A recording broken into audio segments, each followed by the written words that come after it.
Welcome back to The Pulse, your weekly guide to global health. The recent floods in South Asia were some of the worst in living memory.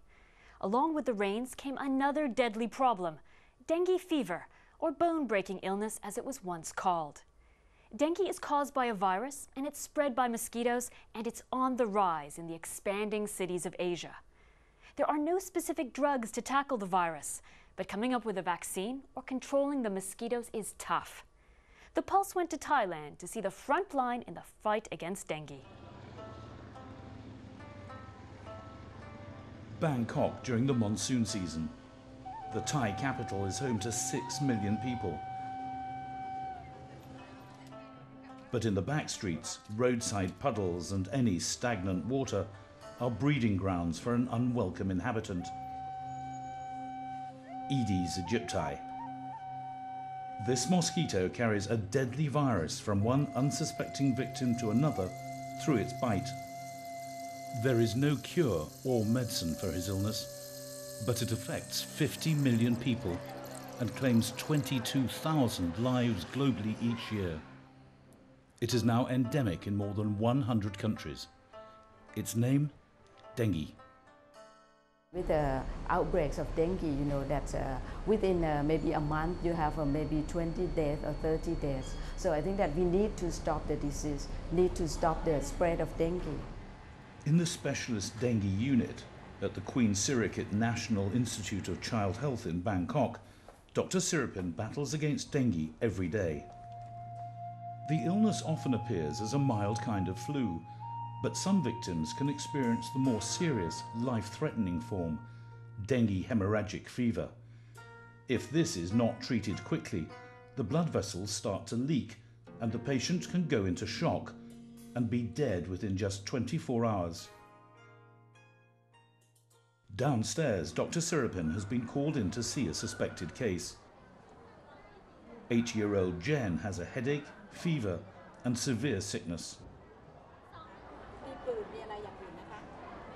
This is a second day of fever, and she has a high fever and headache, and she has a vomiting about 10 times before coming to the hospital. She looked like with a red face and dry and red lips.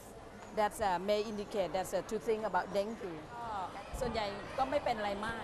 To the untrained eye, Jen may not appear seriously sick, but Dr. Siripin sees the warning signs of this potentially fatal disease. She takes her in for further examination. This is a bleeding under the skin. That's what we find in a dengue. Dengue virus causes maybe capillary fragility and cause a minor bleeding. That is a skin bleeding here and here. Next, Dr. Siripin decides to do a well-known screening procedure for dengue. The tourniquet test. She rests the blood pressure at a certain level, allowing the blood to come to the skin surface. After an anxious 5-minute wait, she'll count the number of red dots per square inch caused by bleeding. More than 10 will help confirm her suspicion of dengue.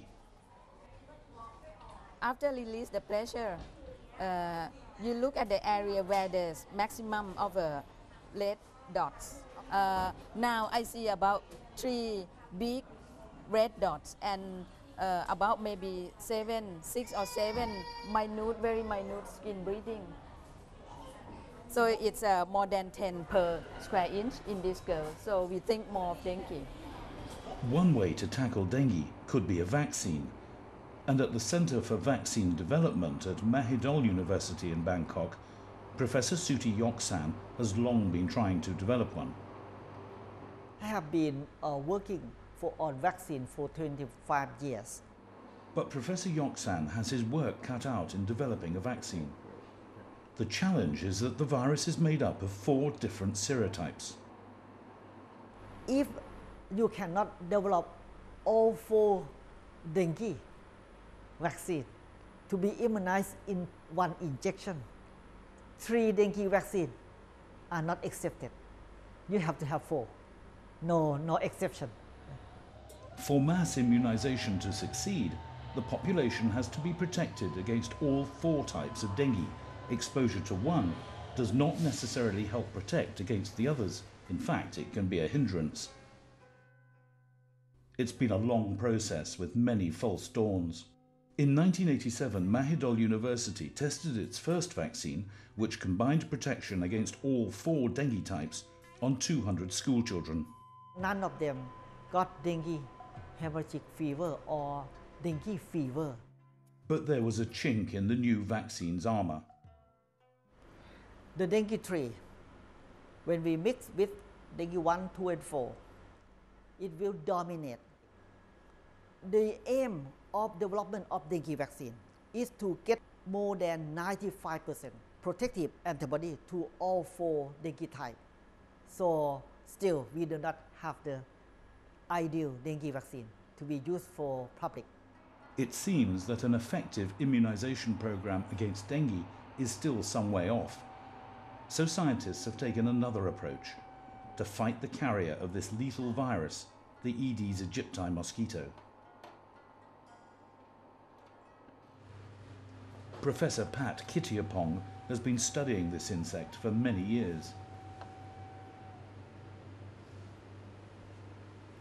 We can find the Aedes aegypti mosquitoes in people homes, both in the city and in the rural areas. Professor Kittiapong's lab has discovered a naturally occurring bacteria in another dengue-carrying mosquito, which they hope could be the key. We did some experiment with the Asian tiger mosquitoes. These mosquitoes was naturally infected with a double strain of this bacteria. We found that the infection rate of dengue virus in the mosquito that carry this bacteria is very low.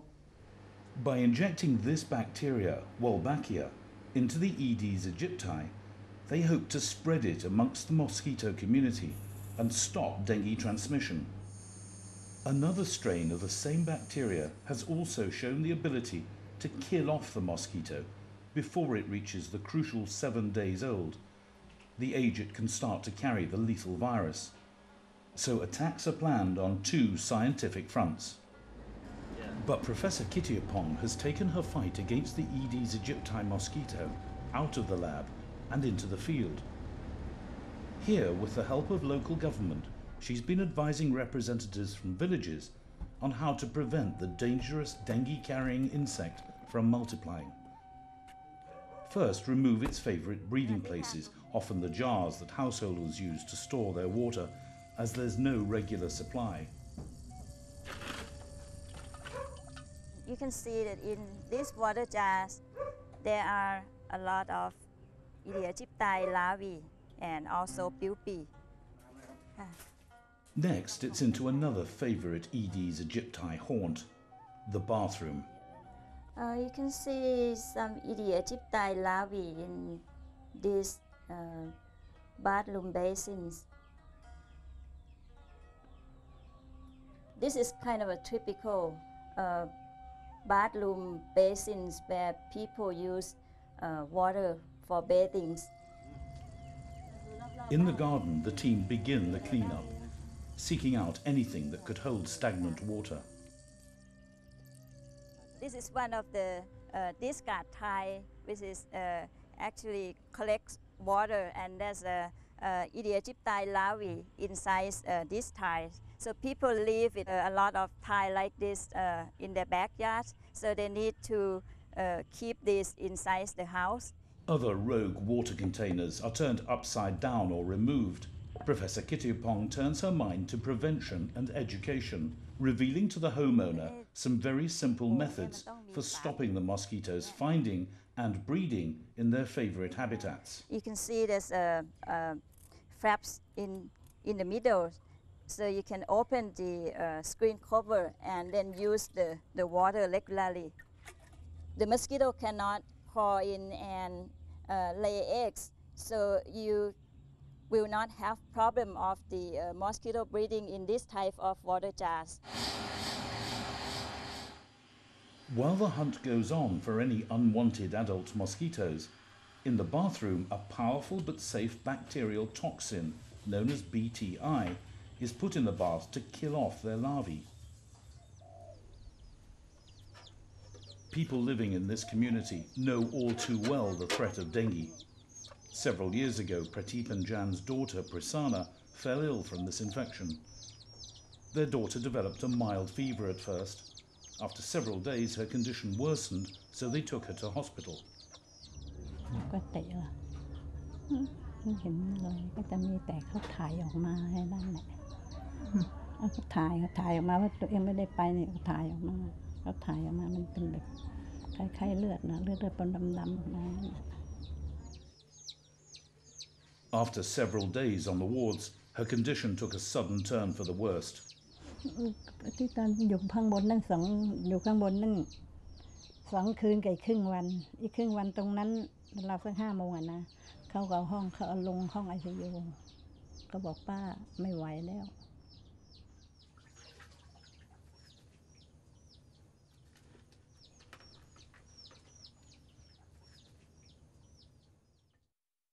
If you want to eradicate the disease, you need to have a vaccine. I think it's a key answer to eradication.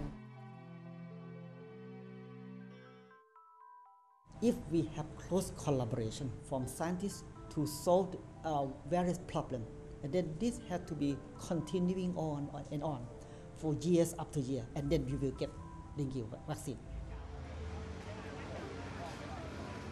If you really try to vaccinate people and then ignore the vector, I think we still have the problem of dengue fever.